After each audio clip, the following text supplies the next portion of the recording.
Hello and welcome to my ultimate map overview and city planning tips. In this series, we will take a close look into each individual map available in Cities Skylines 2, and I'll be sharing my personal tips on city planning for each one. We will go over the map's features, available resources, existing connections and topography, while exploring the city building potential that each map offers. It's important to note that the information presented here is based on concrete map data, which I believe it's very valuable for anyone to follow in their own gameplay. But it is not intended to be the sole or superior way to play the game, as there are countless approaches to enjoy Cities Skylines 2. Nevertheless, I hope you'll draw inspiration and practical ideas from this video to enhance your own gameplay. Today, our focus is on the Archipelago Haven map, a unique setting composed of islands surrounded by water. Notably, this map boasts the smallest buildable area among all the game's maps, accounting for just 16% of the total map size. Coupled with its irregular coastlines and challenging terrain, it poses a formidable challenge for players who enjoy playing the game without worrying too much about planning ahead and make decisions as they progress. But can be a rewarding experience for builders who want to turn away from grid-like city layouts or want to take a jab at terraforming or landscaping. During the fall, oak, birch and hickory trees turn a brownish color, while the pines to the north and south retain their dark green, creating a warm and vibrant color theme.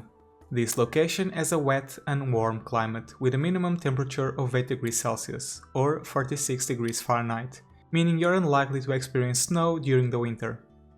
Instead, the environment takes on a bluish dark color, as if it were dusk.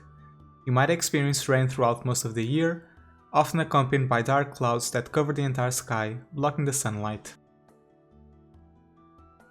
When it comes to external connections, the map features a single highway passing through it, with two outside connections to the north and to the west. Additionally, there is a single rail connection to the north which terminates roughly at the map's center. Two regional ship lines traverse the map, one running from the west to east across the middle and the other along the southern edge, moving from south to east.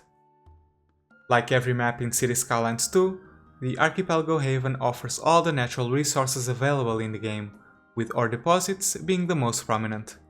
The wind follows a radial pattern emanating from the southwest, with the wind speed being stronger the further the distance from the source.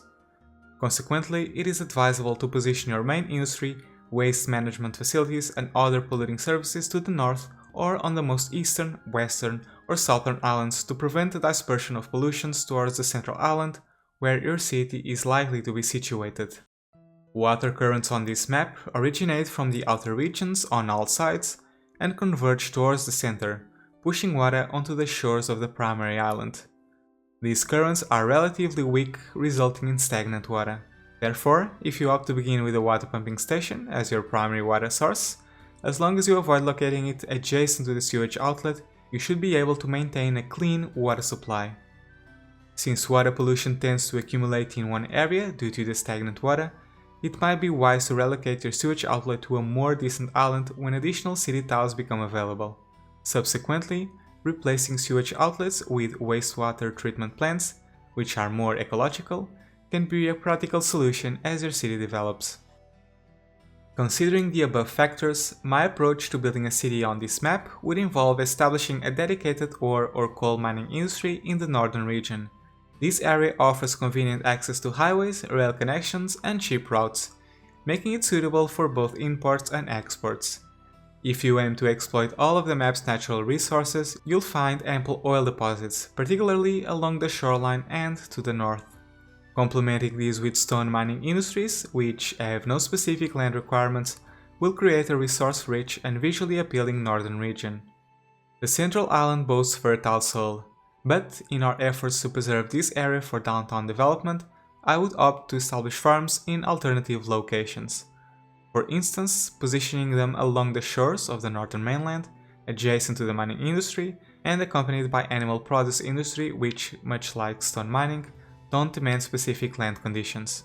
If you prefer to keep your farms distant from potentially polluting mining industry, you can consider utilizing nearby islands for this purpose once you acquire additional city tiles. As for forestry, the primary natural forests are situated on the northern mainland and the southern island. The central island, being the largest and most central, is an excellent choice for serving as the downtown hub of your city with high population density. The two ship lines encircling this island provide convenient access to 3 different external regions and offer opportunities for coastal development on adjacent islands. Additionally, a prominent hill with a castle ruin in the center can be repurposed as a monument, enclosed by a natural park delineated by the altitude contour lines, introducing a touch of nature within the urban landscape. The outer islands can be designated for smaller, self-sufficient districts with lower density buildings. Some of the smallest islands can serve unique purposes, such as housing a prison or lighthouse whenever the game gets one. Instead of forestry, the southern island provides ample space for an airport, and with some terraforming, it can even accommodate an international airport. Expanding the highway and rail networks here would greatly benefit transportation. In fact, you might even consider expanding these connections to the east, south, and west to create additional access points, alleviate traffic congestion, and prevent bottlenecks. Now for some early game tips. The initial area poses difficulties due to its uneven terrain and irregular coastal edges. You might consider removing the pre-built highway access in the middle of the area to maximize the available buildable space. To reserve the central island for future high-density development, you can begin with a temporary city layout and later relocate the generic industries to other tiles as they become available. Given the prevailing wind direction from southwest to northeast, placing your industrial zone at the top half of the existing road network and residential areas at the bottom will help prevent air pollution from affecting your citizens. The sewage outlet should be located adjacent to the industrial district, while the water pumping station should be placed on the opposite shore to prevent contamination.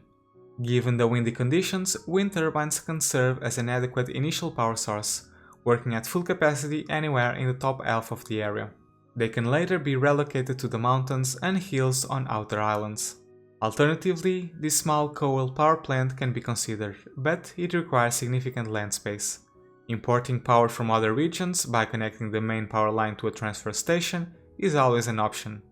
As you achieve city milestones, you can expand to the north for specialized industries and to the south for downtown development.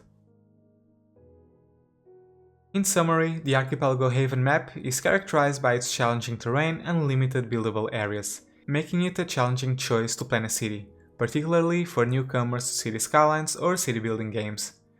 If your aspiration is to create a sprawling metropolis with a large population without having to worry too much about planning ahead, or if you absolutely hate building around water, this map may not be your ideal choice.